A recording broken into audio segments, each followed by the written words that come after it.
Meet Uncle Sam. He has a lot of bills to pay. Almost $4 trillion worth every year. Uncle Sam's income is a little over $2 trillion per year. To make up the difference, the deficit, he does what most Americans do. He borrows money.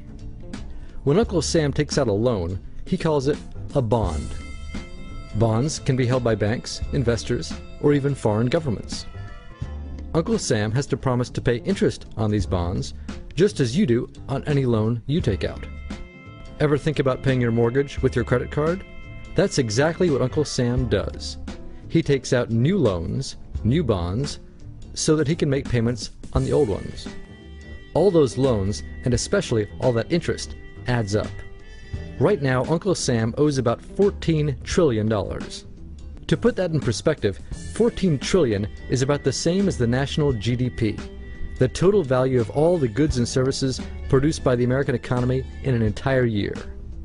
It's such a huge amount of money that Uncle Sam is starting to run out of people to borrow from, and he's having trouble just paying the interest on his loans.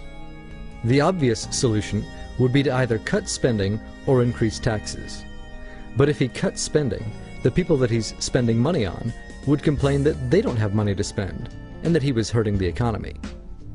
If he tried to raise taxes enough to close this gap, not only would people definitely have less money to spend, he'd probably have riots on his hands. So Uncle Sam chooses the easy way to make money. Just make it. He calls up the Federal Reserve, which is our central bank, and, like magic, dollars are created and deposited in banks all around America.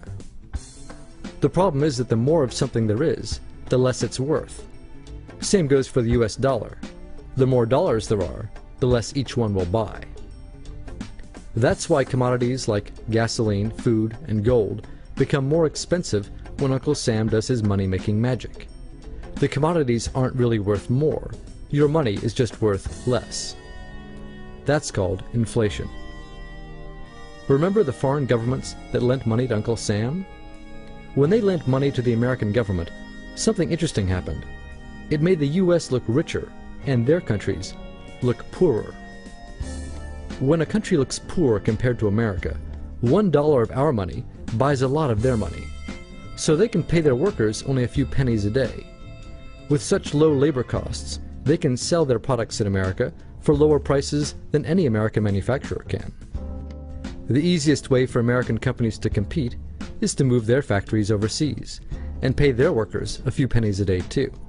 This contributes to a recession. Americans lose their jobs, stop paying taxes, and start collecting government benefits like Medicaid and unemployment. This means that Uncle Sam has even less income and even more expenses.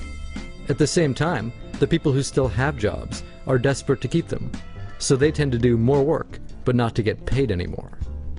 When your dollars are worth less and you're not earning more of them, that's called stagflation.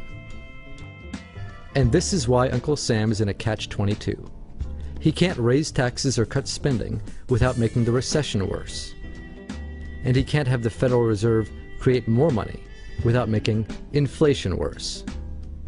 For now, he can keep borrowing money, but since he can't even pay the interest on the loans he already has, it just makes his inevitable bankruptcy even worse.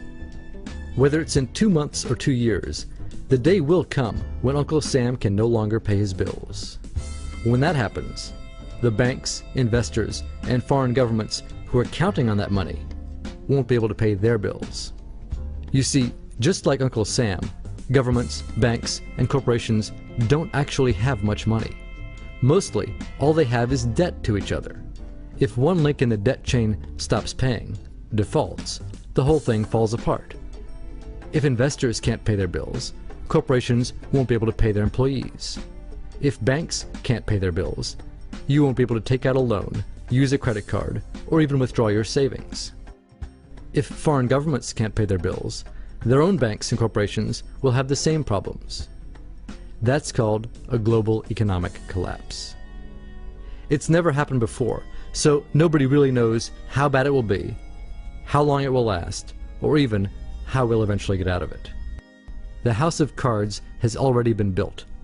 There's no painless way to dismantle it now. All we can do is to educate each other about what's actually going on, and to prepare for what may be very extraordinary circumstances.